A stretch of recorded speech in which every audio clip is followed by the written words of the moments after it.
राजा मोरध्वज ने वचन तो भर लिए भूल में, क्योंकि पता नहीं था संत इतना बड़ा दान मांग लेंगे। जब वचन भर लिए तो वचन हार भी नहीं हो सकते। संतों से थोड़ा सा समय ले लिया है। संतों, बेटे पर केवल मेरा ही अधिकार नहीं, मेरी रानी का भी बराबर का अधिकार है। थोड़ा सा समय दीजिए, मैं रानी से सलाह करके आता हूं। साथियों, कदम नहीं बढ़ रहे थे राजा मोरध्वज के रानी विद्याधरणी की तरफ, लेकिन मजबूर होकर के राजा मोरध्वज आज अपनी रानी विद्याधरणी के पास पहुंच गया और किस तरह से दरबारों का हाल बताता है। क्या राजा और रानी के सवाल जवाब हैं। आइए मैडम राधा चौधरी मेरा साथ निभाएंगी। एक बार जोरदार तालियों से सम्मान करेंगे, जोरदार तालियों से। आइए महारानी। आइए महाराज, आज इतनी जल्दी कैसे आना हुआ और आपके चेहरे पे उदासी? चेहरे पर केवल उदासी नहीं महारानी, मेरा सारा हाल खराब हो चुका है। देख रही है, मैं पसीने में नहा रहा हूं। देख रही हूँ महाराज, अभी तो रजाई मांग रहे थे, पसीने में नहा रहे हो। ये समय होता है। हाँ, जब इंसान का समय खराब होता है ना, तो गर्मी के मौसम में भी ठंड लगती है समझ सकती हूँ आपकी और परेशानी ठंड के को। मौसम में भी पसीने आ जाते हैं। हाँ, लेकिन महाराज, हाँ। परेशानी का कारण बताइए, मैं उस परेशानी का कारण पूछना चाहती हूँ। पूछना चाहती हो? जी महाराज। परेशानी का कारण क्या बताऊं?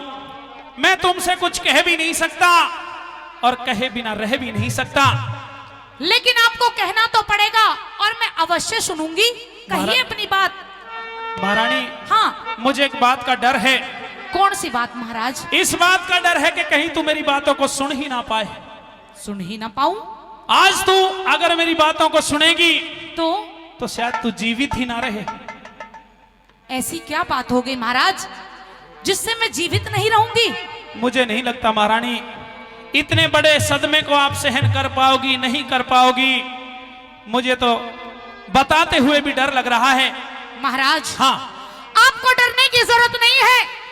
अच्छा? मैं आपकी अर्धांगिनी हूँ। हाँ। और अर्धांगिनी का ये कर्तव्य होता है कि वो अपने पति की सारी बातें सुने, उसके सुख और दुख में साथ दे। आप मुझे बताइए, आखिर ऐसी कौन सी परेशानी है? सुनना चाहती हो? बिल्कुल सुनना चाहती हूँ। तो सुनिए हमारी बात। सुनाइए महाराज।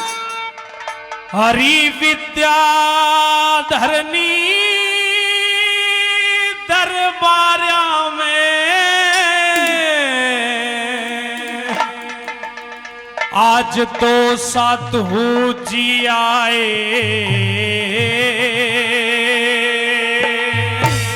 साधु संत हमारे द्वार पर पधारे महाराज। हाँ। अरे ये तो बड़ी खुशी की बात है, सौभाग्य की बात है। जहाँ संतों का आवागमन होता है, अच्छा। वो बहुत अच्छे इंसान होते हैं महाराज, बहुत सौभाग्यशाली होते हैं। लेकिन हम सौभाग्यशाली नहीं है महारानी, हमसे बड़ा निर्भागी शायद इस संसार में कोई होगा। लेकिन कहिए। सुनिए। हरि विद्या धरनी दरबार में आज तो साधु जी आए, हे दान दक्षिणा दो संतों को, क्यों इतना घबराए? दान दक्षिणा दो संतों को, क्यों इतना घबराए? हरि विद्या धरनी दरबार में तो साधु जी आए, दान दक्षिणा दो संतों को, क्यों इतना घबराए? दान दक्षिणा दो संतों को, क्यों इतना घबराए? क्या कहने।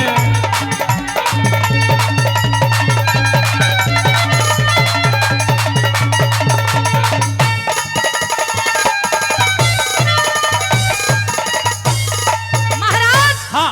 उन संतों का आदर सम्मान कीजिए, उन्हें बिठाइए, उनको भोजन कराइए महाराज। लेकिन महारानी तुम हकीकत नहीं जानती हो। हकीकत? तुम्हें हकीकत का नहीं पता है अभी तक।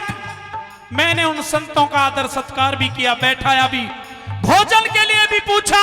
लेकिन परेशानी कहाँ बनी? बता दूं? बताइए। और 3 वचन भरवा संतों ने पाछे एक सवाल करया, भोजन जिमा दियो आदर ते, मन में कौन मलाल करया? भोजन जिमा दियो आदर ते, मन में कौन मलाल मेरी नहीं बात का ख्याल करया। कैसे बात बताओ साजन क्यों जी ने जंजाल करया। कैसे बात बताओ साजन क्यों जी ने जंजाल करया। तेरा लाल घरिया आज दान मनेरी। नहीं महारानी तेरे धीरज को आज दान में दे दिया मैंने। नहीं महाराज नहीं, मेरा इकलौता बेटा है धीरध्वज, आप उसे दान में नहीं दे सकते महाराज। महारानी मैं इसीलिए तुझसे कह रहा था कि तू मेरी बातों को सुन नहीं पाएगी। तेरा लाल करया आज दान दीप महलों के आप बुझाए। कैसे है बेरहम संत और कुण से वचन भराए। दान दक्षिणा दो संतों को क्यों इतना घबराए।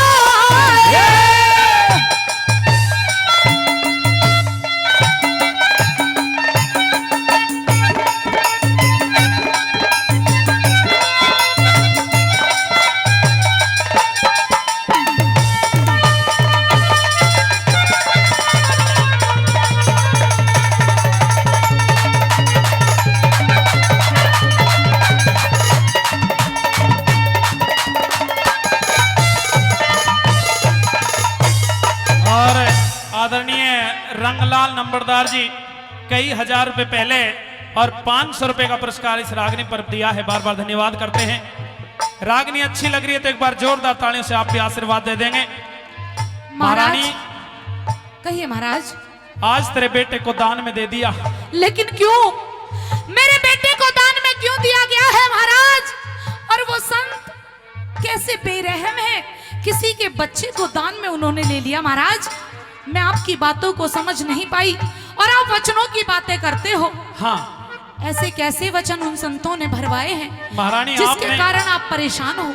आपने केवल ये सुना है कि मैंने बेटे को दान में दे दिया, लेकिन तुझे ये नहीं पता कि वो संत हमारे बेटे का दान में लेकर के करेंगे क्या। क्या करेंगे यही तो जानना बहुत जरूरी है। इसीलिए तो मैं पहले कह रहा था कि तू मेरी बातों को सुन नहीं पाएगी। अगर सुनना चाहती है तो अपना पत्थर का हृदय कर ले और वो संत हमारे बेटे का क्या करेंगे इस बात को गौर लगा के सुन। कहिए महाराज।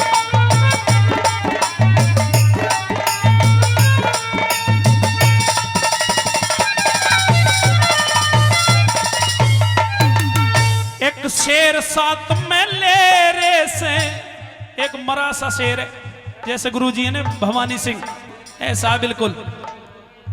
एक शेर साथ में ले रे से न्यू बोले इसे जिमा दो। तो महाराज हाँ इसमें घबराने की कोई बात नहीं है। बहुत बड़ी बात है महारानी, घबराने की बहुत बड़ी बात है। लेके किसी शिकारी ते जंतु का मांस खबा दो। लेके किसी शिकारी ते जंतु का मांस खबा दो। नहीं खाता है जीव जंतु का मांस नहीं खाता है उनका शेर। फिर क्या खाता है बता दूं? बताइए। न्यू बोले सुत धीर धज को, न्यू बोले सुत धीर धज को सिंह की भेंट चढ़ा दो। महारानी वो शेर हमारे बेटे का मांस खाएगा। नहीं महाराज, जिस बेटे को मैंने 9 महीने अपने गर्भ में रखा, उसे पाल पोष करके इतना बड़ा किया, आज आप कह रहे हो कि अपने बेटे को दान में दे दो और चीर के सिंह की भेंट चढ़ा दो। महाराज मैं आपकी बातों को समझ नहीं पा रही हूँ महाराज, क्योंकि चांदनी रात में बरसात बुरी लगती है। हाँ। जब घर में हो लाश तो बारात बुरी लगती है, और झूठे अफसानों से दिल नहीं भरता। जब इस दिल में हो दर्द तो हर बात बुरी लगती है। क्या जी, जिस बच्चे को आज तक हमने एक फूल की संटी भी नहीं मारी, हाँ। आप कह रहे हो कि उस इकलौते बच्चे को हम चीर के सिंह की भेंट चढ़ा दे। मुझसे ऐसा नहीं होगा महाराज, नहीं होगा, मुझे क्षमा कर दीजिए। हरिनु बोले सुत धीर धज को सिंह की भेंट चढ़ा दो। पुत्र बिना कैसे जीवेंगे दिल का हाल बता दो। पुत्र बिना कैसे जीवेंगे दिल का हाल बता शादी के ढोल बजे थे, कल शादी के ढोल बजे थे, आज गम के बादल छाए। हल्दी बटना उतरा ना बहू बैठी मुँह दुबकाए, हल्दी बटना उतरा ना बहू बैठी मुँह दुबकाए।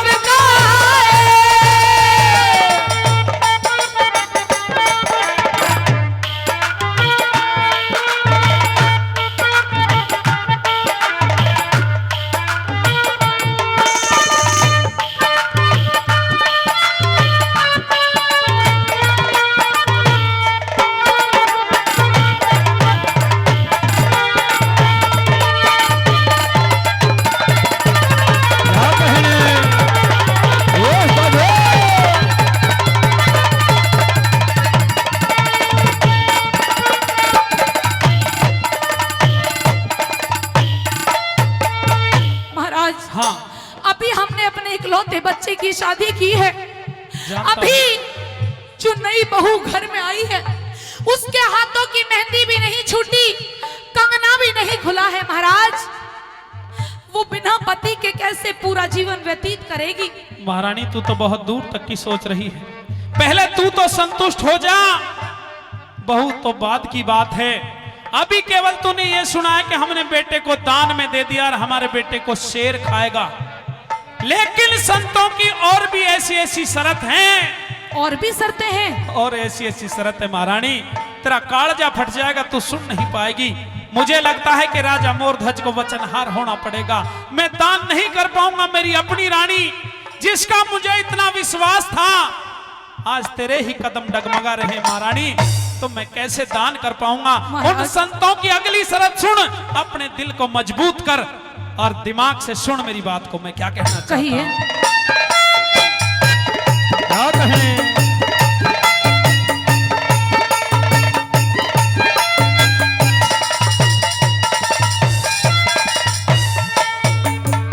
अरिन्नू बोले खुद सुत को चीरो। क्या? अपने हाथों से अपने बेटे को चीरना पड़ेगा महारानी। महाराज हाँ। अरे वो कोई साधु नहीं हो सकते, अरे वो तो साधु के भेष में साधु है, वो ढोंगी है, पाखंडी है। अपने दरवाजे से धक्के देकर के उन्हें यहाँ से बाहर निकाल दीजिए महाराज, और जाकर के कह दीजिए ऐसी बात मत करिए महारानी कि हम अपने पुत्र को दान में नहीं देंगे। महाराज संतों की शर्त तो सुन ले, दान करना ना करना बाद की बात है, पहले संतों की शर्त सुन। अरिन्नू बोले खुद सुत को चीरो, लेके हाथ में आ रहा, मेरा हाथ काल जा खड़ा हुआ यो, सुन के बोल करारा। मेरा हाथ काल जा खड़ा हुआ यो, सुन के बोल करारा।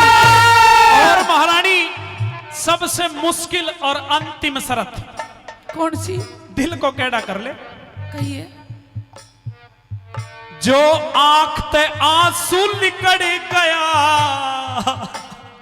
महारानी जी महाराज। आज रो ले, सारी जिंदगी रो लेना, लेकिन दान करते समय जो आंख ते आंसू निकल गया, तो शेर ना जी में मारा। सुन सुन के, अरे सुन सुन के थारी बात पिया तन थर थर कांपे सारा। सुन सुन के थारी बात पिया तन थर थर कांपे सारा। मैंने हाथ पैर भी जोड़ लिए री, मैंने हाथ पैर भी जोड़ लिए, वो हाले नहीं हलाए। इन हाथों से कैसे चीरूं जिनते गोद खिलाए, इन हाथों से कैसे चीरूं मन जिनते गोद खिलाए। क्या कहने ओ भाई?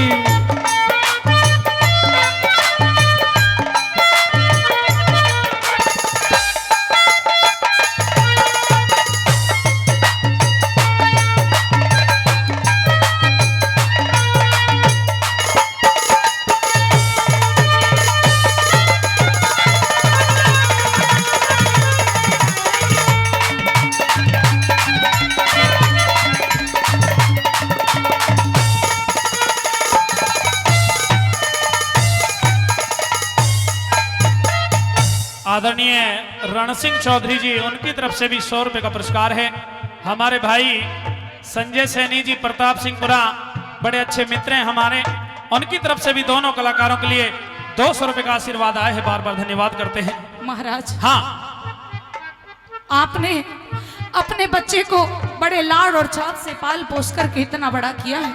हाँ आप कैसे उस बच्चे को दान में दे सकते हो? महाराज, कैसे सिंह की भेंट चढ़ा सकते हो? और महाराज, कैसे आप अपने हाथों से अपने बेटे को चीर सकते हो? एक काम कर ले चल, हम दान नहीं करते हैं। क्या काम बताइए महाराज। एक काम हो जाएगा, संतों को वचन मैंने दिए हैं। हाँ, तू दरबार में चली जा, चली जाऊंगी। जा करके मना कर दे कि बेटे पर मेरा भी अधिकार है, मैं अपने बेटे को दान में नहीं दूंगी। कर दूंगी महाराज। लेकिन उसके बाद क्या होगा? एक काम होगा। क्या होगा? ये राजा मोरध्वज वचनहार होकर के जीवित नहीं रहेगा महारानी, मैं अपने आप को कटार मार लूंगा। नहीं, आज तुझे एक चुनना पड़ेगा, या तो बेटे की जान बचा ले, दरबार में चली जा, जा करके मना कर दे, और अगर तू अपने पति को चाहती है तो जा करके और मेरा साथ निभा, और आज मेरे साथ में बेटे का दान कर, खुश होकर के महारानी। ये महाराज, तुझे आज चुनना पड़ेगा दोनों में से एक को। आपने मुझे कैसे संकट में डाल दिया है। एक तरफ कुआं, दूसरी तरफ खाई, गिरूं तो कहां गिरूं महाराज। मैं समझ नहीं पा रही हूं कि पति को चुनूं या आज अपनी ममता को चुनूं। महाराज, ये तेरे हाथ में फैसला है महारानी, तू किसी को भी चुन सकती है। अगर मैंने अपने बच्चे को चुना तो क्या होगा? अगर तूने बेटे को चुन लिया तो तेरा बेटा बच जाएगा और तू खुशी खुशी अपने बेटे के साथ रहेगी। लेकिन ये राजा मोरध्वज जीवित नहीं रहेगा, मैं ये दुनिया छोड़ करके चला जाऊंगा। मैं वचनहार होकर के जीना नहीं चाहता। नहीं महाराज, ऐसा नहीं कर सकती मैं, क्योंकि कहते हैं कि रघुकुल रीत सदा चली आई, प्राण जाए पर वचन ना जाई। हाँ। जब पति जिंदा रहेगा तो बेटे तो और भी हो जाएंगे, लेकिन आज मैं आपको चुनती हूँ महाराज। लेकिन दिल के अंदर एक दर्द हमेशा रहेगा, जानता हूं। कि आज अपने बच्चे को अपने हाथों से खुद सिंह की भेंट चढ़ा दिया। कहिए आप क्या कहना चाहते हैं? सुनिए मेरी बात।